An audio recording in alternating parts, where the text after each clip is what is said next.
আমাকে না একবার অফিসে যেতে হবে। অফিস যাবে কেন? টাইম ও না। হ্যাঁ জানি, সন্ধে হয়ে গেছে, দেরি হয়ে গেছে, কিন্তু আর্জেন্ট। অহনা, তুমি তো গভর্নমেন্ট জব করো তাই না? তাই ওখানকার কিছু রুলস আর রেগুলেশন নিশ্চয়ই থাকে। আর এমনিতেও এই সময় কি অফিস খোলা থাকে নাকি? আর যতক্ষণে তুমি পৌঁছবে অফিস তো বন্ধ হয়ে যাবে। আরে এমন কি কাজ আছে যে তোমাকে এখন ডাকছে? আরে স্যারের ফোন এসেছিল, উনি বলছিলেন ব্যালেন্স শিটে ওনার কোনো প্রবলেম হচ্ছে, আর ওই ব্যালেন্স শিটটা ওনাকে আজকেই ঠিক করতে হবে, হেড অফিসে পাঠাতে হবে রিপোর্টটা। আর ওই যে পেপারগুলো সেটা আমার লকারে রাখা, আর আমার লকারের চাবি আমার কাছে, তাই চাবিটা দেওয়ার জন্য আমায় যেতে হবে একবার। কিন্তু বেশি সময় লাগবে না, আমি তাড়াতাড়ি চাবি দিয়ে ফিরে আসবো। হ্যাঁ, যদি ব্যালেন্স শিট বোঝানোর থাকলে একটু সময় লাগতে পারে, কিন্তু তাও বেশি সময় লাগবে না, 1 ঘন্টার মধ্যে আমি ঠিক ফিরে আসতে পারবো। দেখো অহনা, আমি চাকরি করি অনেক বছর হয়ে গেছে। আমি এমন কোনো সিচুয়েশন কোনোদিন দেখিনি না আমার সামনে এসেছে। আর এমনিতেও তুমি তো ছুটি নিয়েছিলে, তাই তোমার বস তোমাকে কল করে কেন বললো তোমাকে যেতে? উনি কি বুঝতে পারেননি যে তুমি ছুটি নিয়েছো? It's not fair. ছোটু, ওনার কোনো সমস্যা হচ্ছে তাই তো ডেকেছেন, এমনি এমনি তো ডাকেননি। হ্যাঁ মা, কিন্তু অহনা তো কদিন হলো অফিসে জয়েন করেছে। তাহলে আমি তো এটাই বুঝতে পারছি না এমন কি সমস্যা আছে যে যতক্ষণ না অহনা যাবে সেটা সলভই হবে না। আরে বাবা, আমি নিজের কাছে কিছু ব্যালেন্স শিট রাখি, এখন ওনারা ব্যালেন্স শিট মেলাবেন, আর মানডের মধ্যে ওনাদের রিপোর্ট ওখানে সাবমিট করতে হবে, অর্ডার আছে সেটা। ব্যালেন্স শিটটা আমার লকারে, আর লকারের চাবিটা আমার কাছে। তো চাবি দেওয়ার জন্য তো আমাকে যেতেই হবে, আর তো কোনো অপশন নেই। আমি আধ ঘন্টার মধ্যে ফিরে আসবো। আরে ছোটু, তুই তো বাড়িতেই আছিস, তুই একটা কাজ কর না, তুই ওকে অফিসে পৌঁছে দে আর তারপরে অফিস থেকে নিয়েও আয়, ঠিক আছে? মা, আমি কি কোনো বাচ্চা মেয়ে নাকি যে স্কুল কলেজে পড়ি এখন? তার কোনো দরকার নেই। আর এমনিতেও ওর যখন কোনো কাজ থাকে ও কি আমার সঙ্গে করে নিয়ে যায় নাকি? দুটো কথাই এক কি করে হয় ছোট বৌমা? হ্যাঁ মা, দুটো তো একই কথা। অহনা, তুমি একটা কাজ করো, নিজের বসকে ফোন করো আর জিজ্ঞেস করো উনি যেটা করছেন সেটা কি ঠিক। এইভাবে তোমাকে ফোন করে ডাকাটা কি ঠিক? দেখো, এখন ওনাকে কল করে কিছু জিজ্ঞেস করে লাভ নেই। উনি নিজেই আমায় বললেন এমার্জেন্সি ছিল বলে কল করতে হয়েছে, আর্জেন্ট না হলে উনি আমাকে কল করতেন না। তুমি কি জানো না বলো, আমার এটা নতুন জব, নতুন চাকরি শুরু হয়েছে, আমার প্রবেশন পিরিয়ড চলছে। এত ছুটি পাওয়া যায় না, কিন্তু তবুও স্যার আমার ছুটি অ্যাপ্রুভ করেছেন। কিন্তু ছুটির মাঝে যদি কোনো এমার্জেন্সি আসে তো কি করা যেতে পারে? আমাকে যেতে তো হবেই, বলো। মা, তুমিই বলো, স্যার আমাদের কত হেল্প করেছেন, তো আমি কি ওনার জন্য এতটুকু করতে পারবো না? আরে তর্ক করে কি করবে? সময় নষ্ট করার থেকে ভালো ওখানে গিয়ে ফিরে এসো। ঠিক আছে মা, আমি তাড়াতাড়ি শাড়িটা বদলে আসি।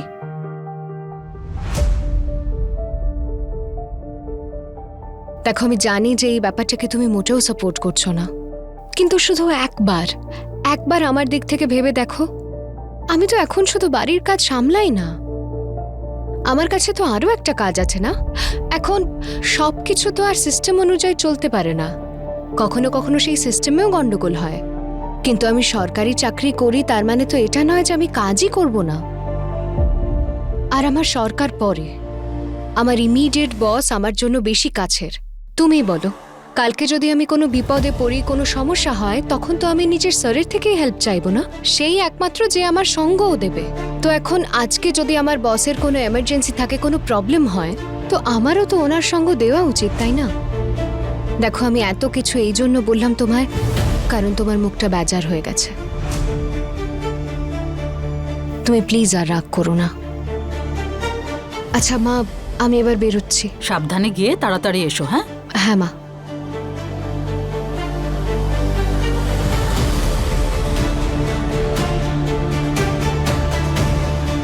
এমন কোন প্রবলেম আছে যতক্ষণ না অহনা যাবে সেটা ঠিকই হবে না?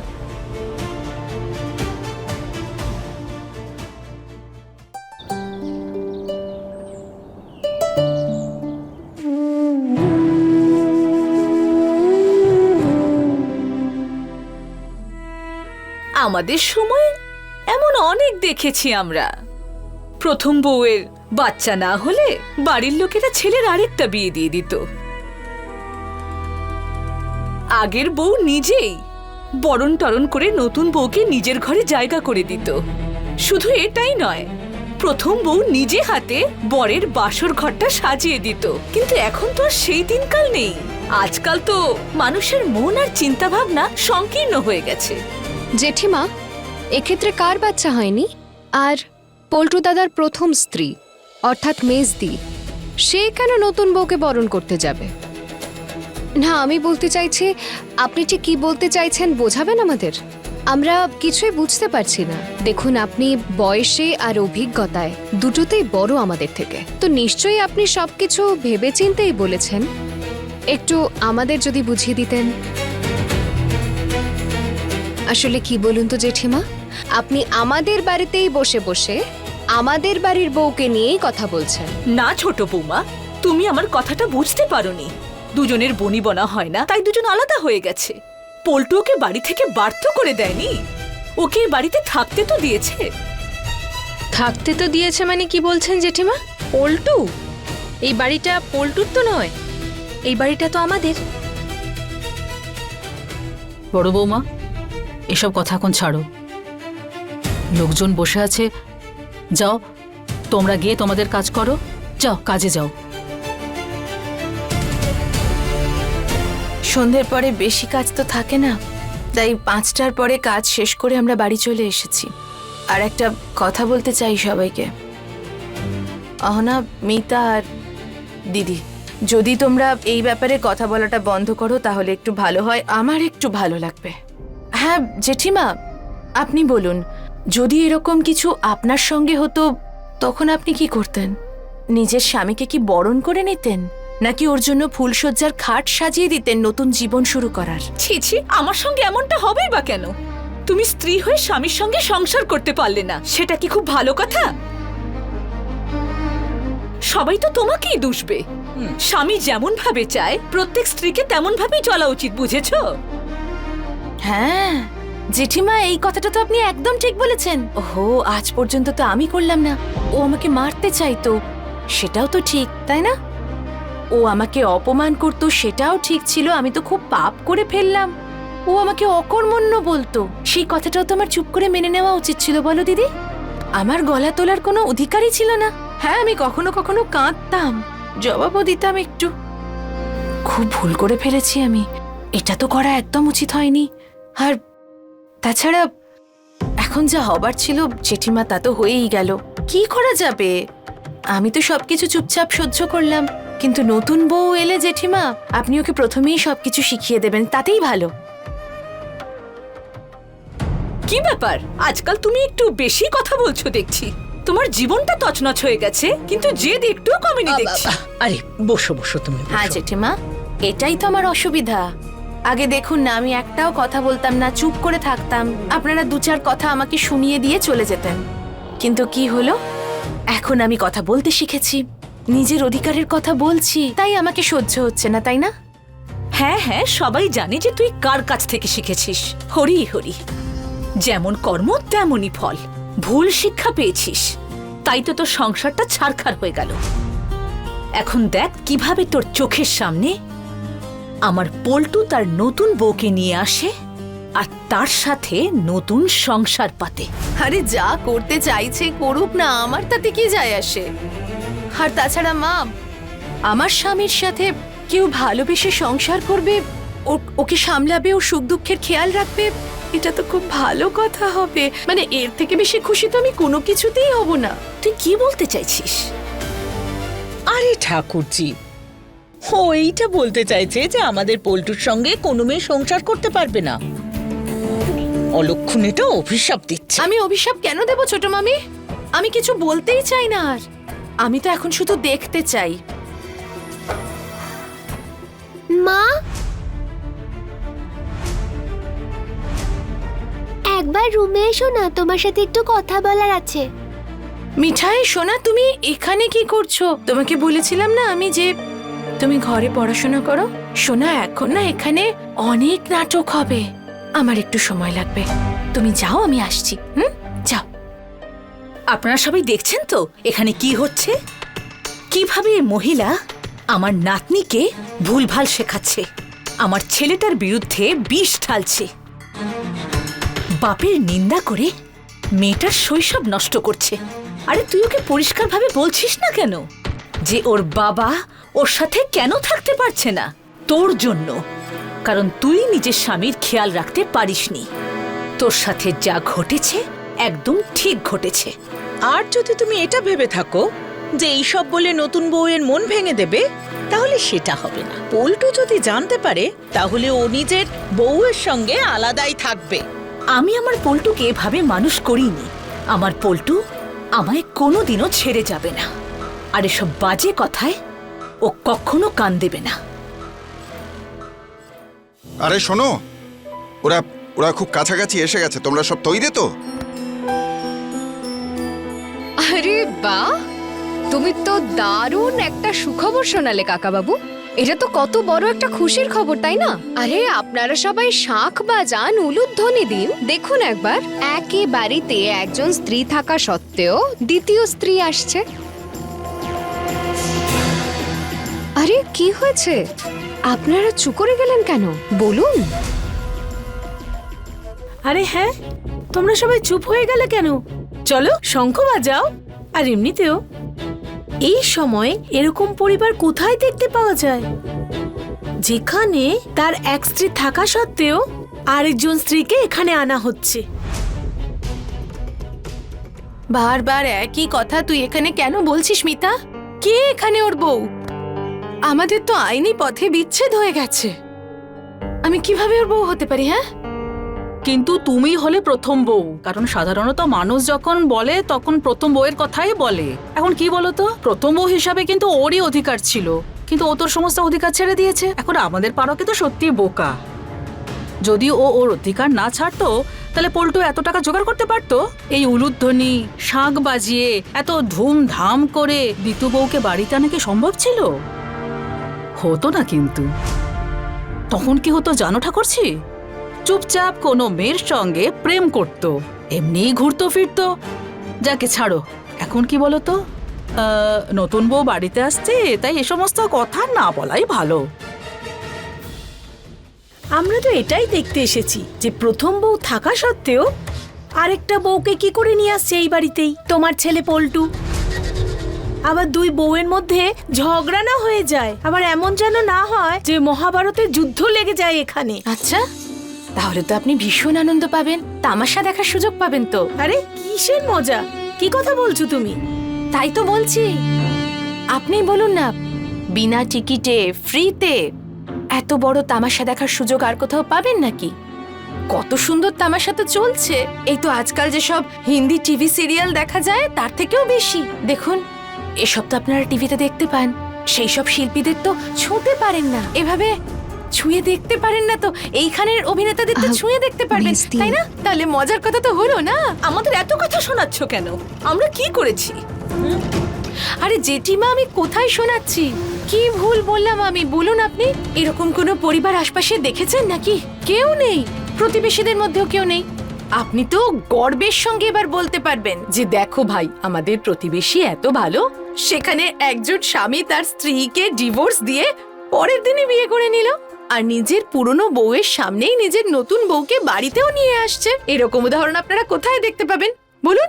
আমায় তুই একটা কথা বল, যে তুই এত বকবক করছিস কেন?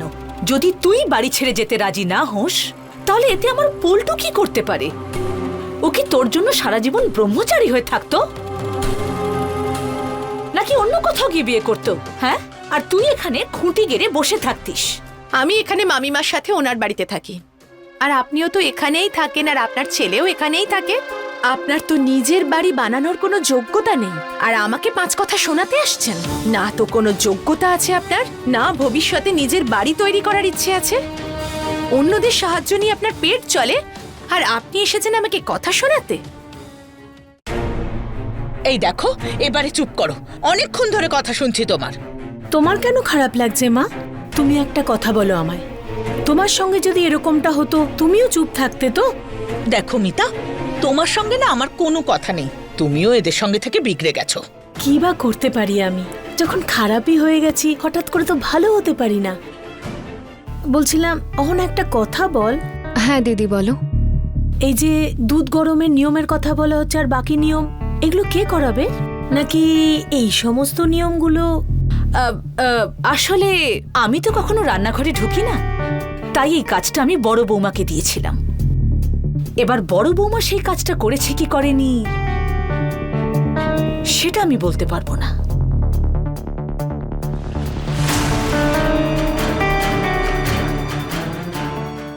এবার দুধ ওতলানোর নিয়ম হোক বা অন্য কিছু, হবে তো আমাদেরই বাড়ি থেকে। আমি একটা কথা বলি পিসিমণি, আজ আপনার না কিছু করা উচিত। মানে হলো যে সব নিয়ম যদি আমরাই পালন করি তাহলে মঙ্গলটাও তো আমাদেরই পরিবারের হবে, আপনার তো হবে না। আর আপনি তো এই পরিবারের মেয়ে, পরের সম্পত্তি, এ তো আপনি নিজের মুখেই সব সময় বলেন। এখন আমরা এই বাড়িতে এত ধরনের নিয়ম পালন করেছি যে তার পুণ্য তো আমরা পেয়ে গেছি। এখন আমার মনে হয় যে এবার আপনার নিজের জন্য কিছু করা উচিত, নিজের ভালো কিছু করা উচিত। নিজের ব্যাপারে একটু ভাবুন, এই যে সব নিয়ম আছে এসব আপনি নিজেই করুন। বড় বৌমা, এসব কথা এখন ছাড়ো। আচ্ছা বৌমা, তোমাদের কত টাকা রোজগার হয় মূর্তি বেচে? ছেড়ে দিন না, কি করবেন আপনি এই কথাটা জেনে? হ্যাঁ, এই কথাটা তো আপনি জানেন না যে আমরা একটা বাড়ি ভাড়া নিয়েছি মূর্তির কাজ করার জন্য, আর তার ভাড়াও আমরা নিয়ম মতো দিই, আর ওই কি অর্ডারও ঠিকঠাকই আসছে আমাদের কাছে, তো হয়ে যায়, আমাদের চলে যায় কাজ। হ্যাঁ, এটা স্বীকার করছি যে এখন আমরা ভালো টাকা পাচ্ছি, আর এটা আরও বাড়বে। আসলে আমরা একটা ভালো উপায় পেয়ে গেছি, আর এইসব মায়ের জন্যই সম্ভব হয়েছে। আরে আমি আগে এসব কিছুই জানতাম না। এগুলো তো সব ছোট বৌমার জন্যই হয়েছে, তাই জন্যই তো আমরা সব করতে পেরেছি। এর সমস্ত কৃতি তো ছোট বৌমার। আরে মনে হচ্ছে বউ এসে গেছে, চলো গিয়ে দেখি।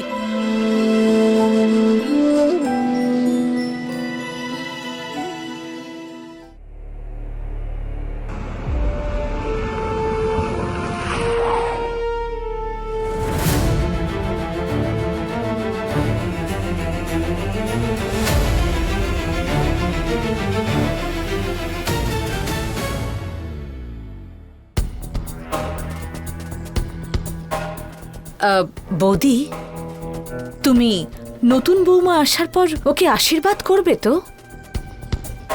দেখো, এর মধ্যে ওই মেয়েটার কি দোষ? আশীর্বাদ তো করতেই হবে ঠাকুরজি। হ্যাঁ, ওর কি বা দোষ? আর আমি তো সমস্ত মেয়েদের এটাই আশীর্বাদ দিতে চাই যে ওরা যেন সবাই উন্নতি করে, নিজেদের সামলাতে পারে, নিজেদের পায়ে দাঁড়াতে পারে, আর নিজেদের পরিবারেরও যেন খেয়াল রাখে। আর আমাকে প্রণাম করলে আমাকে তো আশীর্বাদ দিতেই হবে, কি করে না করব? যাও, ওকে বরণ করে আনো। দিদি, তুমি যাবে তো? তুই নতুন বউকে দেখতে যাচ্ছিস নাকি? হ্যাঁ দিদি, আর আমি তো বলবো মেজদি তুমিও আমার সাথে চলো। আসলে কি বলো তো, নতুন বউয়েরও এটা জানা উচিত যে তুমিও এই বাড়িতে থাকো।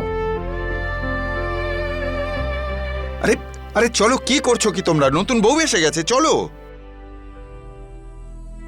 ছোট বৌদি, ওকে বরং তুমিই করো, কেমন? আরে কেন ঠাকুরজি, তুমি তো বড়, তাই তুমি করো না। আরে না ছোট বৌদি, আমি তো বিধবা মানুষ, আমার বরণ করাটা ভালো দেখাবে না, তাই বরণটা তুমিই করো, কেমন? আরে ছাড়ো না ঠাকুরজি, চলো আগে যাই, তারপর দেখা যাবে। চলো আমরা যাই। হ্যাঁ চলো।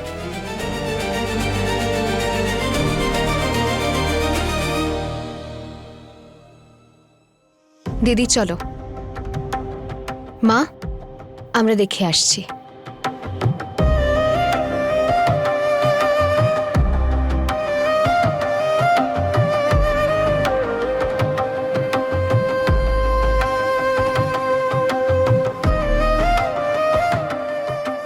তুমি তো এখানে শুধু নিজের স্বামী আর নিজের শাশুড়ি মাকেই চেনো, তাই না? আর কাউকে তো চেনো না। কোনো ব্যাপার না, আমি তোমার পরিচয় সবার সঙ্গে করিয়ে দিচ্ছি।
এখানে শুধু নিজের স্বামী আর নিজের শাশুড়ি মাকেই চেনো, তাই না?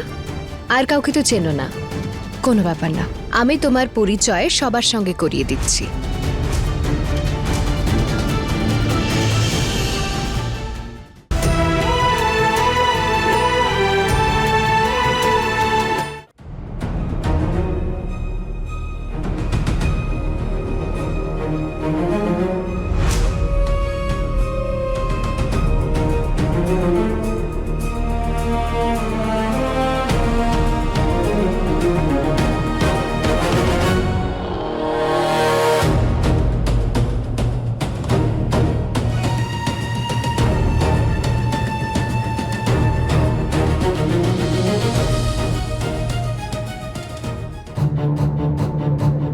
তুমি তো এখানে শুধু নিজের স্বামী আর নিজের শাশুড়ি মাকেই চেনো, তাই না?